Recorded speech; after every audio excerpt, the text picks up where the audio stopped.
Report, brought to you by the Clubhouse Racebook, 711 Central Avenue, Albany, and CapitalOTBBet.com, the premier online wagering site in New York State. CapitalOTBBet.com. Sign up today.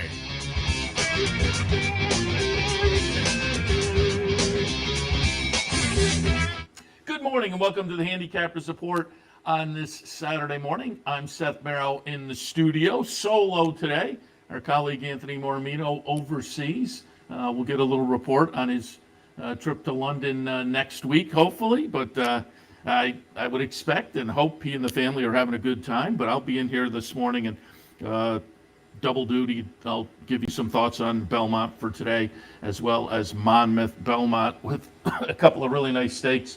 3-year-olds with Charge It having a little chance to reassert himself, and then Life is Good and Speaker's Corner in the Neyrood in what will be a highly anticipated fourth race today at Belmont. It should be a lot of fun.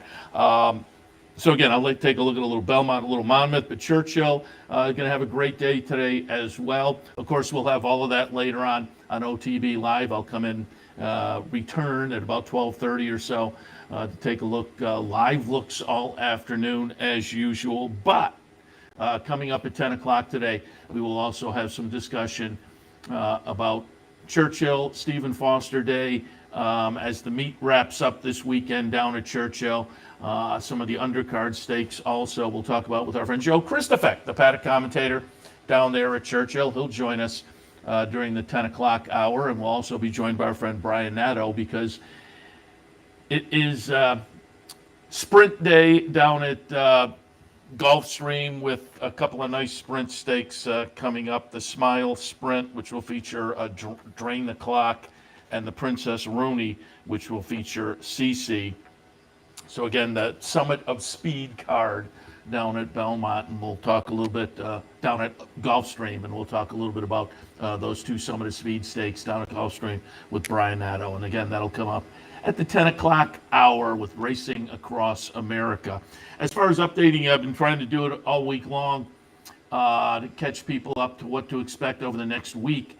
And I know a lot of people maybe are able to tune in more frequently on the weekend than during the week. So let me repeat, be in tomorrow for Racing Across America, and then we start to unplug all the equipment and move everything up to home base up at Saratoga. Our nice set right in front of Clare Court with the horses working out behind us in the morning. Great spot to do television live from Saratoga, where we will be again this summer with all the biggest names in horse racing. I always tell people just literally a golf cart ride away, and they'll be sitting next to us during the meet in the morning, and we invite you to tune in as usual. Pass the word that we live stream also the morning programming on YouTube. So if you have friends outside the area who have visited and like the morning programming, or just they're horsing fans and would like the morning programming live from Saratoga, do remind them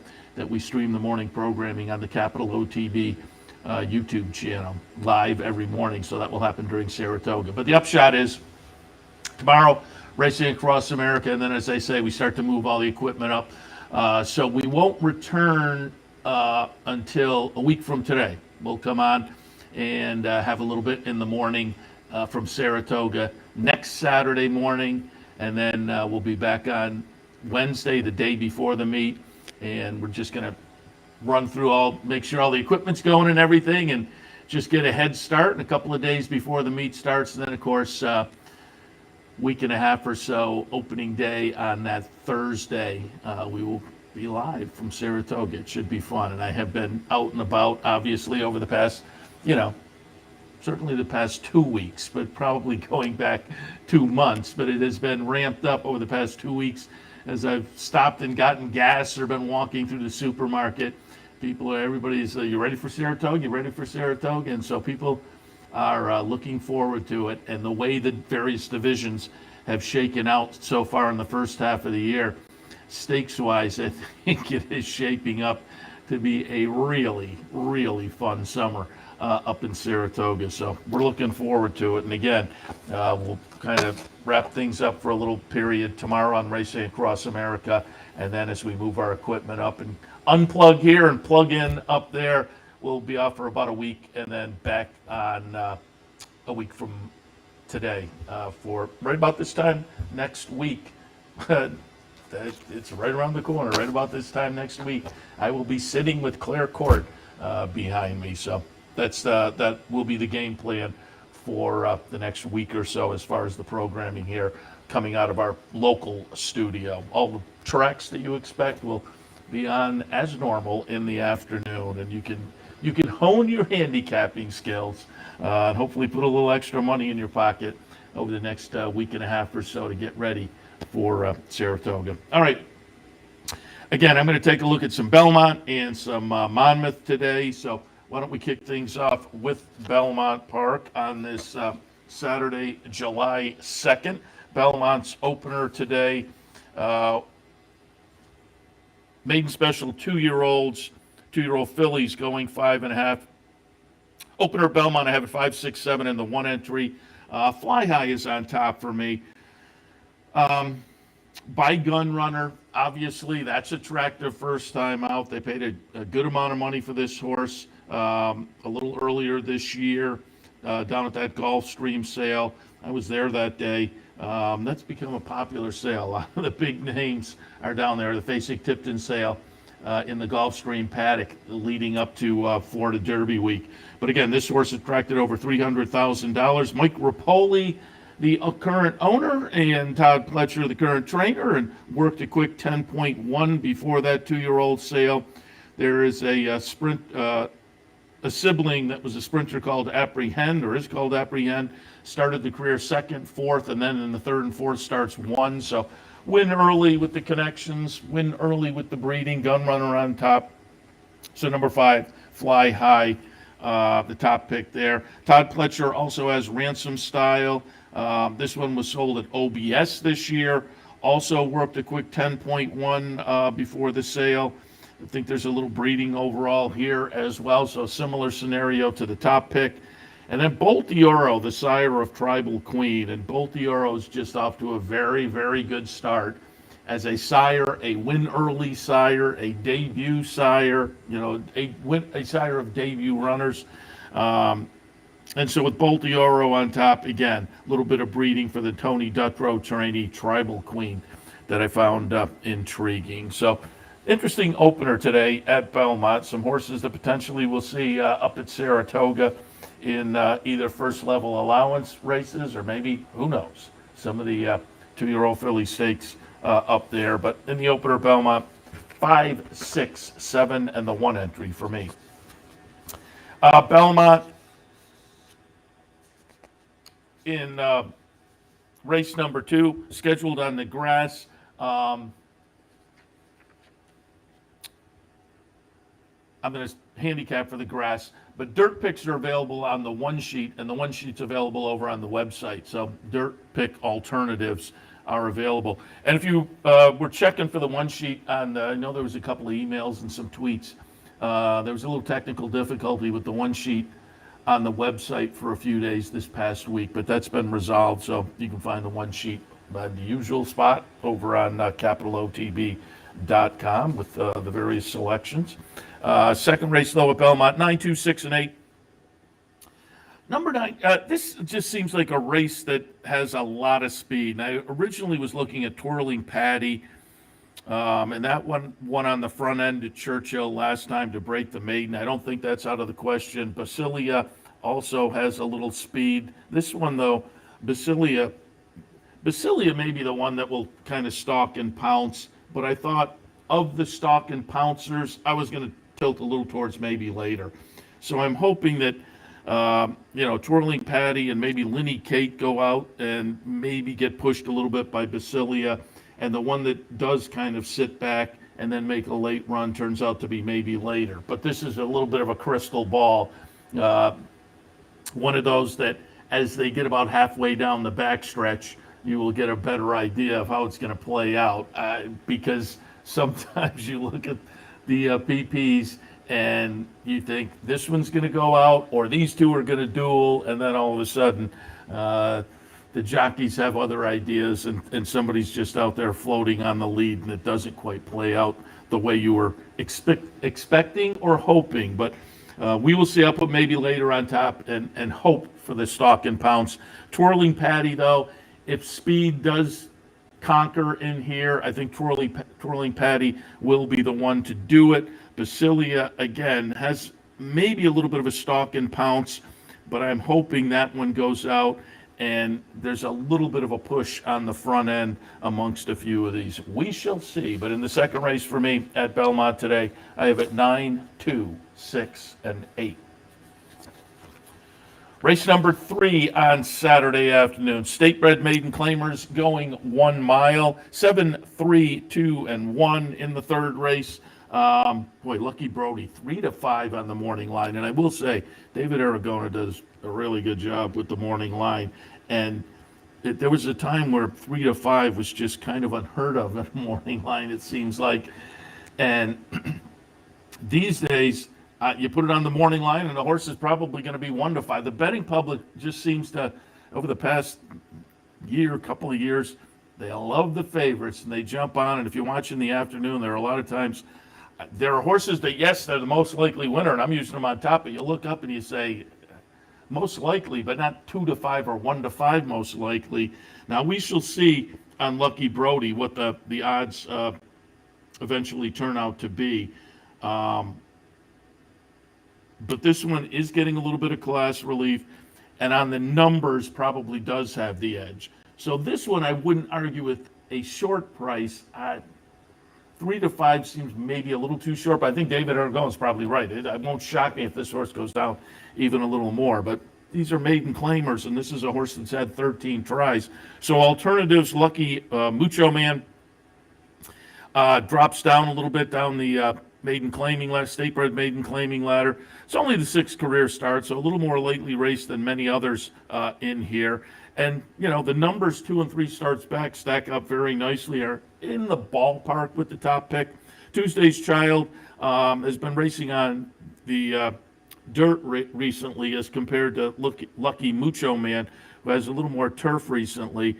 But Lucky Mucho Man, the races 2 and 3 back were on the turf, has some dirt starts that weren't quite as good. I just think that one is maybe getting a little bit better as starts progress. So I'm going to forgive not forgive is the wrong word. I'm going to think that this horse getting back to the dirt, Lucky Mucho Man, is going to be okay, in that I think the experience has benefited the horse, hopefully more than the surface. Tuesday's Child, however, as I say, has been on the dirt, and on that, I could almost make the case for flipping these back and forth, because this one is a little more proven, particularly in the last, 3 starts, with some pretty good finishes on the dirt. So I think Tuesday's Child is an interesting alternative. Book of Delaney has been on the turf and the synthetic in the last 2, but has some dirt starts underneath that are okay. That one probably has to step it up a little bit, however. But for me, in the third, 7, 3, 2, and 1. Race number 4, as noted earlier, only a field of 5, but this will be an anticipated race this afternoon. Life is Good versus Speaker's Corner, and I have it 1, 5, and 4. It's the John Nehru Grade 2 event. $250,000 up for grabs. 7 furlongs is the trip.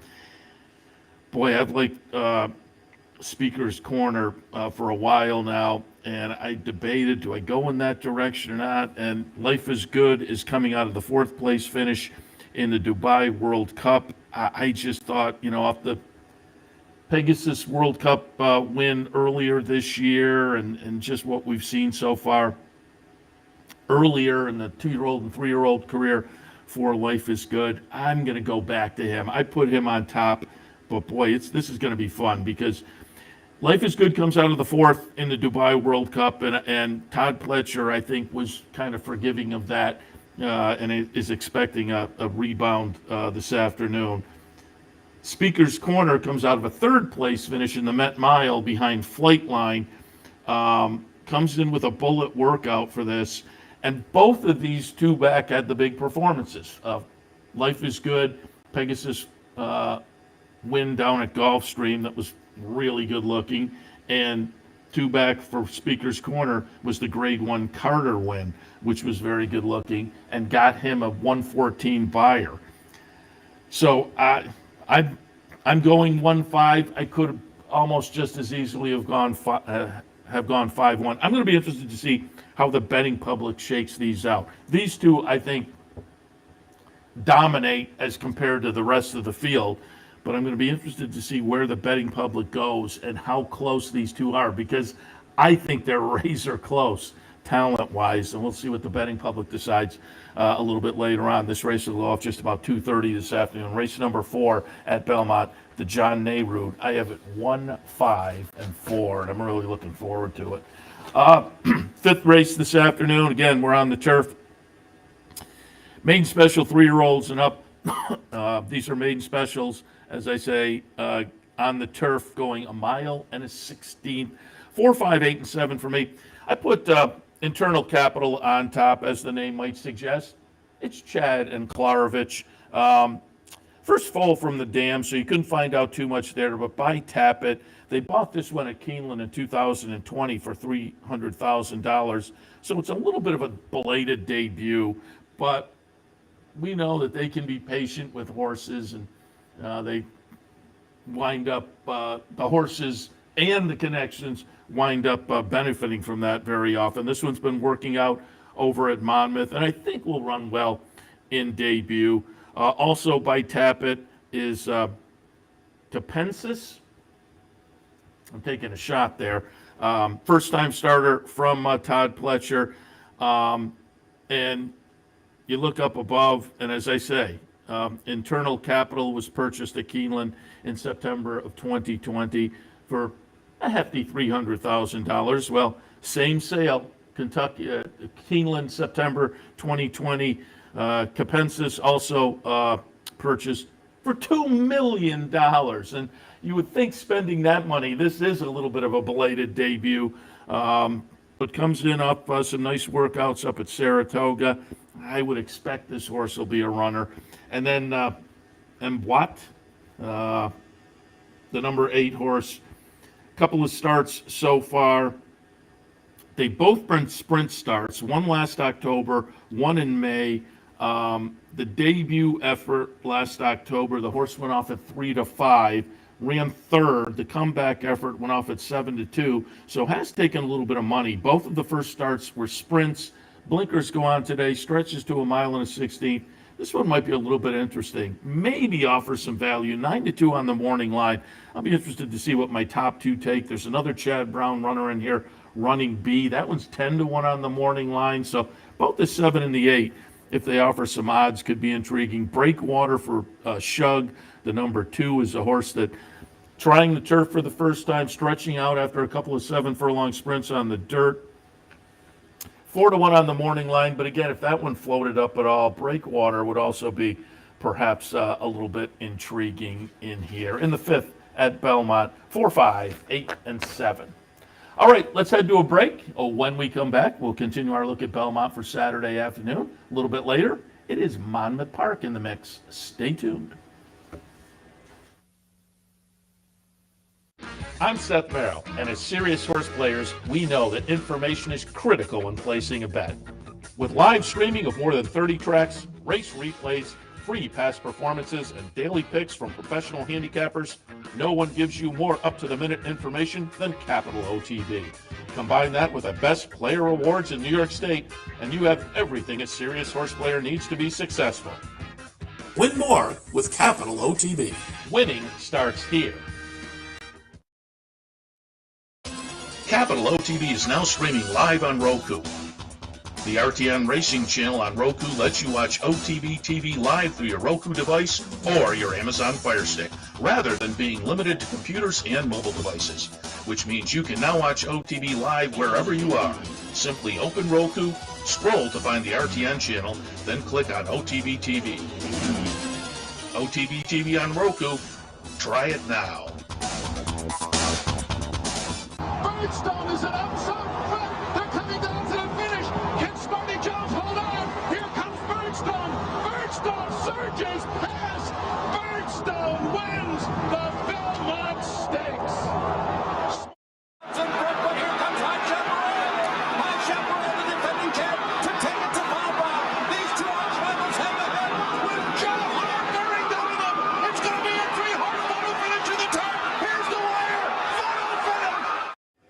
Welcome back to the Handicappers Report. Seth Merrow in the studio. Thanks for joining us. Let's dive back in to Belmont on Saturday afternoon with race number 6, starter allowance, mile and a 16th. The trip, I have a 3, 1, 2, and 6. I'll put Blake B on top. A couple of starts that are okay and promising coming into this one. Went through the N3L level, a couple of back for a $25,000 tag, and then they shopped around, looked for one of these starter allowances last time. Ran a decent little third. I think the way this horse has performed over the past couple of starts fits nicely with this group. Got experience at this level last time. So I'll put this one on top. Bold victory for Linda Rice, comes in off a decent little win last time at the 40 conditional level. Tried this kind of company 2 back and ran, an okay 5th. Broke the maiden 3 back, though. So I think after breaking the maiden and now having a couple of starts under the belt, including the win last time, Bold victory is going to be tough in here. And then Endowed. This one, 2 starts so far. Debuted on the turf last November. It wasn't much. Then followed up running first, winning, breaking the maiden in a maiden 40 on the dirt last time, and just did it in a way that says, I think the horse is a player probably in with this bunch this afternoon, and maybe kind of an up-and-comer and a little bit intriguing, trying in the 3rd career start, this type of company after breaking the maiden last night. I think is going to fit, is all said and done. In the 6th race at Belmont, which kicks off late pick 5 action, by the way, I have a 3, 1, 2, and 6. Race number 7 at Belmont on Saturday afternoon. State bred allowance non-winners of one other than types scheduled on the grass at 7 furlongs. 3, 2, 8, and 9. I will put Autumn Glory on top. Goes out for Christophe Clement. Nice win in the debut effort last December. Follow up the middle of May. So there was a little bit of a layout, but the follow-up was very good right at this level. So this horse seems primed in the 3rd start of the career, the 2nd start back, off a near miss when trying this kind of company last time. Seems logical. She's a Mia in the 2nd spot. Broke the maiden in October in the 2nd career start, and you always have to like when they're confident enough to say, let's step into stakes company. So after 2 starts and a maiden breaker, they step into stakes company last November and just miss. Then they laid off from that November start until early May. They also, like the top pick in the seasonal debut, put in a pretty good 2nd place finish in similar company. So like the top pick, just seems to be a horse that has some potential and kind of moving forward. Should run well this afternoon. In the 3rd spot, Making My Move. This one appealed to me because it seems like potentially the best start of the career, at least number-wise, was the lone turf start. 3 dirt starts, 1 turf start. The turf start was actually in a grade 3 and only the 2nd start of the career. And it was an okay 4th place finish, but again, with a lifetime best buyer number.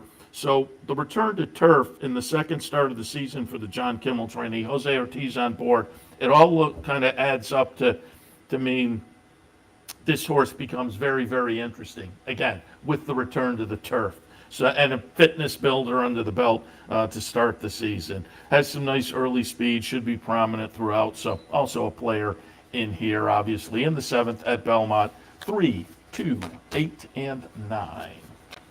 Race number 8 at Belmont. I said there was a couple of nice stakes on the card today, and this is another one of those. The Dwyer Grade 3 event, $250,000 up for grabs. These are 3-year-olds, and we've been saying it now for a while. The first half of the season in the Triple Crown really has not defined the 3-year-old picture yet. I mean, I think the 3-year-olds are waiting for somebody to really step forward and kind of grab the division. We were talking, was it last week, a couple weeks ago, Jeremy Plonk, and I said, boy, I think I would put Epicenter on top right now, but you have to look at the winners of, the Triple Crown races as well and give them each a lot of credit. And that said, things are going to get defined in the second half of the season, particularly over the next month and a half, 2 months, as we have, Jim Dandy, Haskell, Travers. Some of these horses in this race today have potentially the ability to step into that conversation. One of those being Charge It. I have the Dwyer 1, 6, and 3. Charge It started the career with a lot of promise, breaking the maiden in the debut down at Gulfstream for Todd Pletcher, breaking the maiden in the second start for Todd Pletcher. First start went off as the 7-5 favorite and just missed, and the follow-up was the maiden breaker, start number 2, but it was done with a 93 buyer. So, early in the 3-year-old season, second start of the career, nice win, solid number. Subsequently, the horse tries the Florida Derby. I mean, that's a big ask, third start, but you have a good 3-year-old and you're thinking, can we get to the Kentucky Derby? You're up against the clock a little bit, so you maybe can't pick and choose the spots you would like to.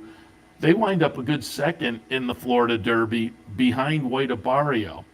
The follow-up there, only the 4th career start, was the Kentucky Derby and didn't do a whole lot in there. Now they get maybe a little more realistic in this grade 3 at a mile with a field that Charge It probably is going to fit very nicely with. So I'll look for Charge It to rebound and get back to what we were expecting after the first 3 starts of the career. Nabokov in the second spot, a Chad Brown, Peter Brandt runner that debuted at Keeneland, ran a close-up second, and then the follow-up, kind of similar to the first 2 starts of Charge It. Close-up second in the debut, and then a 90-plus buyer in the maiden breaker in the second career start. Now they step into Stakes Company. Charge It, when following that scenario, got that second in the Florida Derby. We'll see, but I think Nabokov certainly fits. And then Fluid Situation. The maiden breaker 2-back was pretty solid at Tampa. Then they moved into Stakes Company, and the 4th place finish here at Belmont was a little bit disappointing. So I wasn't quite sure which way to go with this horse. I looked at the 2, I looked at the 5 as alternatives in that 4th spot or in that 3rd spot. But the maiden breaker 2-back, I'm hoping that is a little more indicative of what we can expect from Fluid Situation, and the last was maybe a little bit of an aberration. But in the Dwyer, race number 8 this afternoon at Belmont, 1, 6, and 3. 9th race, and allowance non-winners of 1 other than 6 furlongs. The Trip, they're on the turf, and I have it 7, 10, 1, and 3. How about She's the One on top? Christophe Clement runner. Nice little New York bred. Boy, you always have to like a New York bred that can kind of step out and be productive in open company, and we'll find out if that's going to be the case for She's the One, because so far the entire career has been against the state breds. But last time a nice third in a state bred stakes race, and has been running very well in state bred allowance company. So far 6 starts, 3 wins, couple seconds, and a third. Has been doing it in a fashion that says going to be a nice fit here. So again, this always like to root for the New York breds, and this could be one that will be able to step out into open company successfully, and we'll find out about that this afternoon. Second spot, I'm going to go out to number 10, Ogotten Girl. Has not been seen since Aqueduct last November, but has shown some ability so far. Unfortunately, there's only 1 win on the record in 10 starts, but 4 seconds and a couple thirds, and has done it in a fashion that says if this horse is going to come back ready to run this afternoon, likely to fit pretty well with this bunch. Has a little bit of early speed typically, so we'll look for that one to be interesting. It may be a little bit of a price for 5-1 and off the layoff. And the last race of the season last year was a little bit disappointing, so we'll see. But I think if you get a little bit of a price, that one could be intriguing. Shannon, the number 1 horse in the 3rd spot. A couple of starts in 2020, and then laid off until April of this year. So I had a layoff of a better part of year and a half, year and 4 months. The comeback effort, though, was very, very good. First time on the turf, turf sprinting. Turf sprinting is always a little bit of a specialty.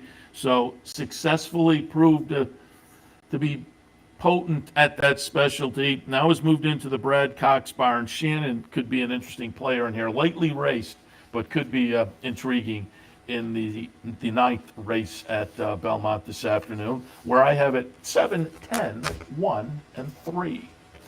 And we will wrap it up at Belmont at about 5:40 this afternoon. In the 10th, allowance non-winners of one types going a mile on the grass. In the 10th race at Belmont, I have a 3, 6, 12, and 9. Jerry the Nipper on top. Todd Pletcher, Mike Rapoli runner that has been pretty potent so far in the career. 8 starts, 3 wins, couple seconds, couple thirds.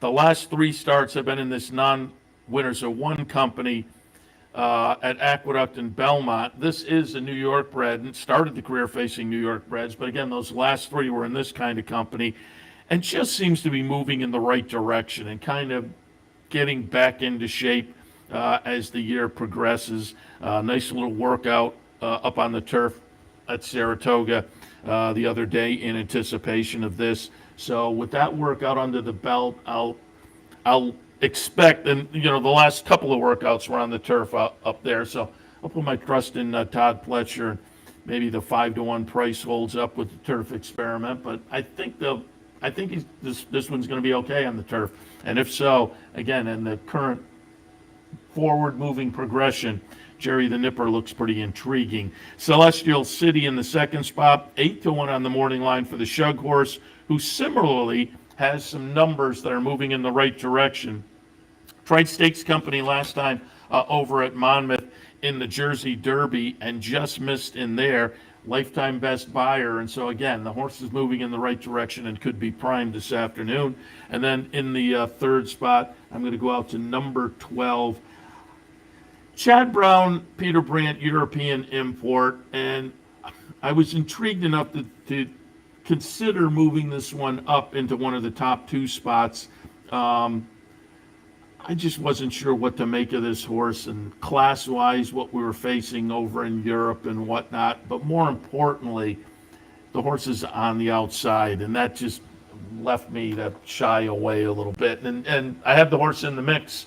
Not going to argue strongly against, but with the loss last time, I'd like to get some odds, and with the outside post position, that would help mitigate things a little bit, and that's probably about right for having this one down in the third spot, that thought process. In the 10th and final at Belmont today, 3, 6, 12, and 9. All right, we'll take another break. When we come back, we'll shift our attention to the Jersey Shore and take a little look at Monmouth Park for Saturday afternoon. Stay tuned. What if there was a way to become a better horse player, to have a better knowledge of the game, to be more successful? What if there were a way to take what you've learned, what you know, and make better decisions, better choices? In horse racing, knowledge is a powerful tool.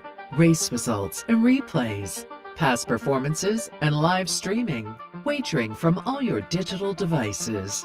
Capital OTB. Become a better horse player. Capital OTB is now streaming live on Roku.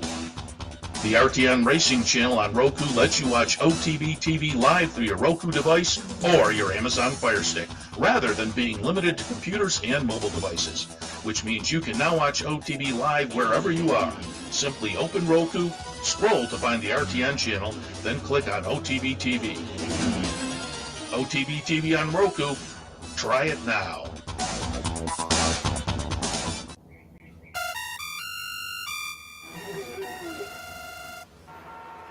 Come on. I want sales reports on my desk by Monday. Oops. My bad. Love racing? RTN brings you every live simulcast on your home television, plus live video streaming and race replays on your PC and mobile devices. To order, visit rtn.tv. RTN, a breed apart. Welcome back to Handicappers Report on Saturday morning. We will shift our attention now to Monmouth. And while we were in the break, I was just looking at weather, New York and over in New Jersey. There is the potential for some rain today. So again, there are dirt selections over on the one sheet on capitalotb.com. But the opener at Monmouth scheduled for the turf. I'll toss out the dirt selections here at Monmouth. As I say, I would say looking at the forecast, It looked like rain maybe a little more likely at Monmouth than Belmont, but both of them have chances this afternoon. If the opener Monmouth does move to the dirt, I have it 4, 1, and 7. But on the turf, 5, 3, 7, and 4 in the first at Monmouth. Noble Conquest on top. Gets a little dose of class relief. Comes over from Belmont for trainer Abreu. And as I say, has been facing step up the claiming ladder in the last few starts. Hasn't been too successful there. So I think they're just kind of getting realistic on the move over to Monmouth. Excuse me, and the move to this class level. But I think the horse will fit with this particular bunch. Super Wicked Charm, also coming over from New York, most recently tried Monmouth 2 starts back and put in an okay 4th place finish. But the numbers have been moving nicely forward in the first 3 starts of the season. I think that is a plus. And so Super Wicked Charm playable in here on an effort, on a thought of being primed for a good try. Skillful, one of the hot jocks at the meet so far, jumps on board for the first start in this barn after having been claimed last time. Was popular at the claim box, claimed at the end of the Tampa meet, and then came up to Monmouth, claimed there. Moves up the claiming ladder off a near miss last time, showing a first-time gelding symbol. Again, you have a high percentage jock jumping on board. There are things to like. Skillful in the 3rd spot in the opener at Monmouth. 5, 3, 7, and 4. Race number 2 at Monmouth. State-bred maiden special, 2-year-olds going 5.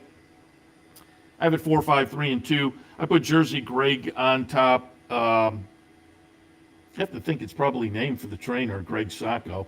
By Uncaptured. This one's related to Amelia's Wild Ride, who you may remember. Nice, talented runner, an earner of just under $700,000, and was a win early type. So again, I thought there was some breeding, some win early breeding. There's some workouts underneath that are okay. The trainer can have them ready. So Jersey Greg seemed kind of logical in here. In a race where I say logical, there are a few in here who you can probably make similar cases for. Fool's Farewell, another one with a little bit of win early. There's a sibling called Psychic Ability that was fairly win early, but was talented certainly. So a little bit of, again, breeding there to kind of hang your hat on with Fool's Farewell. Long Legs and Wild Mule both go out for Jerry Hollendorfer. Hollendorfer pretty good with first-time starters. And you would have to think these two were probably working in company on June 21st when they both fired Bullet 34.1 works. And that's quick. That's a notable work. And that may be tipping the hand of one or both of these, that they are going to be well meant first time out from a trainer who has them ready first time out. We'll see. Interesting group in race number 2 at Monmouth. 4, 5, 3, and 2. Race number 3 at Monmouth this afternoon. Bottom level B condition claimers going 3/4 of a mile. I have it 1, 4, 2, and 5. Bailey on top for me. You look down the page, and this horse has been facing much better for most of at least what's on the page. Came up from Gulfstream to face this type after having tried bottom level runners there at 6,250. Now comes up to Monmouth and tries 5,000. I don't know how much different that group down there was from this group, and ran 4th last time, but did it with a number that fits with these and also has some back class. I'll hope that in against this field, this horse maybe just outclasses them a little bit. Nice of Me in the 2nd spot, claimed for this tag, 2 back right here at Monmouth.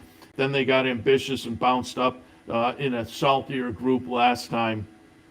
I think they're just being realistic in here, and this one dropping back down to where the horse ran decently 2 back is going to, be productive, you would think.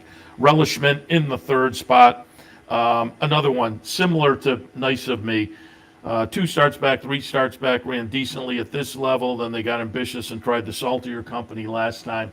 They're just getting back to what is the proper, the comfort zone for relishment. In the third at Monmouth, 1, 4, 2, and 5. Race number 4. We're looking at 3-year-old and up fillies and mare. Maiden claimers going 5.5 on the grass. I have it 6, 7, 3, and 2. I'll put Hazardous Humor on top. Main special weight to maiden claiming. First 2 starts of the career, 4th and 8th, but did it with numbers that really match up well with this group. So I think this will be the likely favorite. 5-2 on the morning line. And again, bettors these days look so much at the buyers. The buyers of this one compared to the rest of the field, I think will bring this horse down a little bit, even from that 5-2, particularly from that 5-2. But I do think on the class move, this one may just be a little bit better than these. Bayou Melody, start 2 back was pretty good, and that was the lone start on the turfs. And that one, I think, stands out and is perhaps the best race of the career so far. The race 3 back was pretty good down at Tampa, but the number 2 back on the turf was clearly better. So the return to turf, I think, is going to be beneficial to Bayou Melody. It's Kathleen O'Connell. It's Paco Lopez with the connections. This one is also going to be very, very potent in here. And then special assistant. Hasn't been seen since October and December of 2020, so a long time on the sidelines. Was trying maiden special company then. Now comes back off the long layoff for a reduced rate, obviously, in the maiden claiming ranks. What we saw early in the career indicates this horse is playable if ready. That's the question mark, though, off the very long layoff. But a couple of the workouts look okay. So for me, 6, 7, 3, and 2 in race 4. If they do happen to move over to the dirt in the 4th race at Monmouth, I have a 10, 6, 7, and 2 on the dirt. 5th race at Monmouth, stakes action in the Regret. Fillies and mares, 3-year-olds and up, going 6 furlongs, $100,000 up for grabs in here. I have it 6, 7, 2, and 3. I put Club Car on top. This is, as you look in this field, most of these are kind of jumping into stakes company, certainly off recent races. A couple of them recently weren't in stakes, but have a stake or two showing up underneath. But Club Car, bona fide stakes runner, coming out of a series of stakes going down the page, including 3 stakes in 3 starts so far this year. That includes a couple of second place finishes. They bookend a 7th, but the 7th was in the Grade 1 Madison at Keeneland. So I think Club Car is going to fit nicely with this bunch and be kind of logical in here. Second spot, Edie, Meanie, Miney, Mo. 3rd start of the season. The 2nd start was a move from Tampa up to Monmouth, and those Tampa shippers seem to have done pretty well in the earliest portion of the Monmouth meet, and this one was one of those, winning on the move up to Monmouth. Paco Lopez was on board that day, back on board again today. 3 wins and 6 career starts, so this horse is a solid fit in here. And Oksana, kind of been all over the place. Was here at Monmouth last time, was at Pimlico 2-back, Aqueduct for a few starts, Penn National, Saratoga, Parks. But what is notable, Pimlico 2-back, tried stakes company and kind of flopped. But on the move to Monmouth last time, big win. And maybe, budding horse for a course, that kind of thing is always intriguing to me. But the win last time certainly indicates the horse has to be in the conversation here. The 5th race at Monmouth, the Regret, 6, 7, 2, and 3.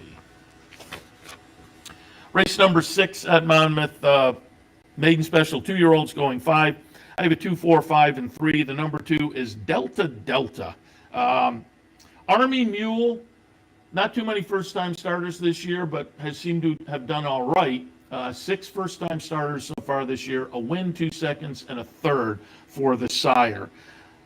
The Dam produced a sibling called JJ's Lucky Train that won its career debut. Subsequently, in the first 8 starts of the career, 5 wins in 2 seconds. So I thought there was win early top and bottom, win early with the trainer Todd Pletcher, Paco Lopez on board, 4-1. Delta Delta looks very interesting to me. Bernardo's Legacy. Kozan, if you watch enough, Kozan, I've talked for 2 or 3 years probably, has been an interesting first outsider for me. So far this year, 21 debut runners for Kozan, 3 wins, 3 seconds, a couple thirds. So those are pretty good numbers. Dan produced a sibling called Maggie Lane. Took 5 starts to win, but then won 3 straight. Another sibling called Mill Lake Lady, 4th and then 8th, and then won the 3rd career start. So both of those siblings seem to have some win early type of talent. Sire is talented, win early, and all of that leads to 12-1 on the morning line. We'll put Bernardo's Legacy in the mix. Discreetly Thrifty in the 3rd spot. Kelly Breen is pretty good with some first-time starters. Wasabi Baby comes over from Belmont for Rob Falcone off a okay debut. Showed some speed before fading a little bit. But of those with experience, and experience counts, Wasabi Boy could be a player in the 6th at Monmouth. I think it's a fun race. 2, 4, 5, and 3. All right, we'll take a quick break, come back, and wrap it up. Our look at Monmouth for Saturday afternoon. Stay tuned. The Clubhouse Racebook is the Capital Region's new home for racing and sports. 25,000 square feet of Vegas-style action with live wagering on the best horse racing from around the world. 260 flat-screen televisions and state-of-the-art wagering terminals. So don't miss out. The fun is only minutes away at 711 Central Avenue, Albany, just off exit 5 of I-90. And don't forget, if you can't make it to the Clubhouse, you can always wager online 24/7 at capitalotv.com. Capital OTB is now streaming live on Roku. The RTN Racing channel on Roku lets you watch OTB TV live through your Roku device or your Amazon Fire Stick, rather than being limited to computers and mobile devices, which means you can now watch OTB live wherever you are. Simply open Roku, scroll to find the RTN channel, then click on OTB TV. OTB TV on Roku. Try it now. No matter where in the world you are, the excitement of wagering on horse racing is just a click away. You'll get live streaming, past performances, race replays, our virtual tote board, analysis and selections from professional handicappers, a simple, safe, and secure wagering platform, and best of all, you get track prices. CapitalOTBBet.com. Bet any place, anytime at CapitalOTBBet.com. And be sure to download our new mobile app from the iTunes Store or Google Play. Let's get right back to it. Race number 7 at Monmouth on Saturday afternoon. B condition claimers going 5.5 on the grass. Again, if this one should move over to the dirt, 6, 1, 2, and 8. But on the turf, 5, 7, 8, and 12. The 12 is a couple of deep on the AE list, so we'll need a little help to get in. But our top pick, number 5, Little Red Button. You just draw a line through the last race. Jockey lost the iron, so, nothing to look at here. And as I say, literally draw a line through that one. But you go down the page a little bit, and 3 starts back was on the dirt. Another one I'm going to draw a line through. So subsequently, you look at the other races, and I think this horse is going to be very competitive here. The race 2 back at Monmouth was against Allowance Company, showed some oomph before fading a little bit. I think at this 16B condition, we're getting closer to maybe what we saw in some of the better races down the page. So class-wise, I think Little Red Button may get the wake-up call today. Herald Angel, Paco Lopez was on board last time for a good second-place finish to start the season in a very similar event. Could benefit from that and move forward. Of all the gin joints, great name, the damn Casablanca Babe. So tossing in a little hat tip to Casablanca with the name of all the gin joints. This horse has been on the turf in the past few starts. The dirt start to begin the career was a pretty good, anytime you win in debut, that's notable. This one did it, but it was on the dirt. But that start was kind of comparable to number-wise to what we've seen on the turf. So I think this horse has some talent and is going to be able to maybe rebound to show that with a little bit of a dip down the claiming ladder. So for me, in the 7th at Monmouth, 5, 7, 8, and 12. Race number 8 at Monmouth on Saturday afternoon. We're at one of those kind of fun and salty little starter allowance races at the bottom level of $5,000 starter allowance. Kind of fun. I think a lot of outfits look around and look for horses to claim so they can bounce around these kind of levels. And every once in a while, somebody makes a really good claim and they get a horse that can just kind of last at this level. It has like a date condition usually, so they can kind of make the most of whatever the year and a half they have and rack up a number of wins. I don't know whether we have those types in here, but again, these are fun races. 5, 4, 6, and 8. Luxero on top. Came up to Monmouth, 1 at a 12-5 conditional claiming level. Then moved into this company last time. Ran an okay second, close-up second. Comes back showing a first-time gelding symbol. Going out for a high-percentage trainer, Claudio Gonzalez. Makes sense. Second spot, Double the Heart. Nice win at this level. Last time was bouncing around over at Parks in similar company, but an 8,000 level. But I would guess class-wise, these are maybe kind of similar conditions. But as I say, on the move over to Monmouth last time at this level was a good winner. In fact, finishing in front of my top pick. So I'm looking to flip these around. As I often say, sometimes we outsmart ourselves and try to flip them. They finish the same way. I just thought, the Claudio Gonzalez runner as the beaten even money favorite last time, Luxero, was maybe, I'll tilt towards the flip-flop in the outcome. Coach Adams in the 3rd spot. A couple of nice races so far since arriving at Monmouth from Oak Lawn, and I think going to be a nice fit with this group in here this afternoon. In the 8th at Monmouth, 5, 4, 6, and 8. Race number 9, allowance non-winners of one other than types, mile and a 16th on the grass. In the 9th, should go to the dirt, 7, 11, 13, and 12. But on the turf, 8, 4, 9, and 10. Inflation adjusted. Chad Brown-Klarovich runner, who lived up to that team's win early type of formula, winning in the second career start over at Belmont last November, has been off since. And the number improved nicely start 1 to start 2, significantly. But still, the maiden breaking number was not super strong, even compared with this field, which isn't a really powerhouse bunch. But the races last year was a 2-year-old, now has had some time off, comes back, and I'm expecting a little improvement as a 3-year-old, and I think it potentially is enough.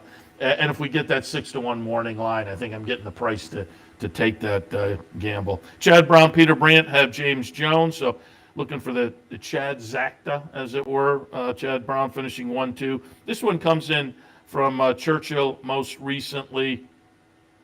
Like the top pick, broke the maiden in the second career start, but this horse has more recent races. So I'm not sure if we're going to get more upside, but if we get to the number of the maiden break or 2 back, that could be enough. Now, that was followed up with a stakes try. Didn't show much there, but gets back to the proper non-winners at 1 level here. 3rd spot, Future Victory. Todd Pletcher, trainee that came over to Monmouth last time and ran very well. Lifetime best buyer, so has shown a little appreciation for the course, certainly. Paco Lopez was on board that day. He'll hop on board again today, and I think that's a plus as well. In the 9th at Monmouth, 8, 4, 9, and 10. Race number 10 at Monmouth on Saturday afternoon. Another non-winners of 1. This is an optional claimer non-winners of 1, however, for Jersey Breds. I have the 10th at Monmouth, 1, 3, 4, and 5. Bikini Baby, lightly raced, debuted in September of last year and kind of clunked. Came back this year and has had 2 starts. Close up second, broke the maiden, They were both sprints. Now in the third start, back stretches out. I like that angle quite a bit. So the horse seems improved, stretching out in the third start. I just thought there were things to point in that direction. I wish we were getting a little more odds-wise, but again, I think the morning line odds maker may have been anticipating that the betting public will be with me a little bit here. We'll see. I'm going to be interested to see where Bikini Baby goes, because I think on the numbers is a little bit lighter than some of these, but I think has some potential. Beat You by a Chubby Nose in the second slot. Started the season back on May 14th and did it in a stakes race. Kind of clunked there, running seventh. Followed up on June 5th, back in a stakes race. Ran a good third there, so nice improvement to start the season in the first couple of starts. And also they were both in State Bred Stakes Company, so should appreciate this class move. And then Take It to Committee in the third spot. One of those that just kind of a puzzle in that, boy, the last race, I mean, showed some speed and then faded, and, you know, the speed duel may have been the downfall, but has had shown some speed before and been had a little more heart at the end. So I wasn't quite sure what to make of that last race and what to make of this horse, other than all the other races, I think, place this horse in the conversation. So I say often, don't decide on a horse one race too good or one race too bad. So I'll follow that here and Take It to Committee in the mix in the 10th in Monmouth. 1, 3, 4, and 5. Race number 11 today. Monmouth Park, maiden specials, going 1 1/16 on the grass. If it goes over on the dirt, this is one of those races where there wasn't enough there to change things up. So on the dirt, I would just stay with the same picks. But on the turf, 10, 2, 8, and 3. Number 10, No One's Laughing. It's Chad Brown and Klarovich. Horse debut, sprinting on the dirt over at Aqueduct. I'm just going to put my trust in these connections. Practical Joke, a win early sire. I say it, if you watch enough, that with these win early types, win early sires, if they don't get it done in start 1, start 2, start 3, excuse me, and then they change things up, maybe take another look. Well, this horse sprinted on the dirt in the debut, didn't get it done, now goes long on the grass for potent connection. So with a win early sire and Practical Joke. No One's Laughing on top. Pond Walker in the second spot. It's also Chad Brown. This one a firster by Frankel. Been working over at Monmouth. Should be very interesting in here. And first impression, yet another first-time starter. This one from Todd Pletcher by Street Sense. I would think there's some potential there as well. In the 11th at Monmouth, 10, 2, 8, and 3. And finally, we will wrap up at Monmouth at projected post time of the finale, 5:23. Race number 12 today. Maiden claimers going 6, 1, and 2. Esjina, the 6 horse, I'll go with that. Coming in off a second place finish last time and a nice improved effort from start 1 to start 2 this season. And now it looks like, again, one of those where they're just kind of being realistic, but they've gotten a couple of fitness races underneath the belt and now dropped down a little bit down the claiming ladder, again, to a level that I think is going to be a little more realistic for this one. Dusted, a little more lightly raced than the top pick. But that said, I think the races don't match up with the top pick. More lightly raced, there is some potential, but we've seen 3 starts already, and I'm not sure the potential is enough to bounce up to the numbers the top pick usually throws. Fancy Lake, on the other hand, has only had 1 start, so this one's a little bit undefined. It's 1 start going 2 turns on the turf, now cut back to a sprint on the dirt. So this one maybe has a little more upside potential, or a little more of a question mark on what that upside potential might be. All of that said, the trainer only has 1 win this year, so that's a little bit of a cause for pause with that one. But in the 12th and final at Monmouth, 6, 1, and 2.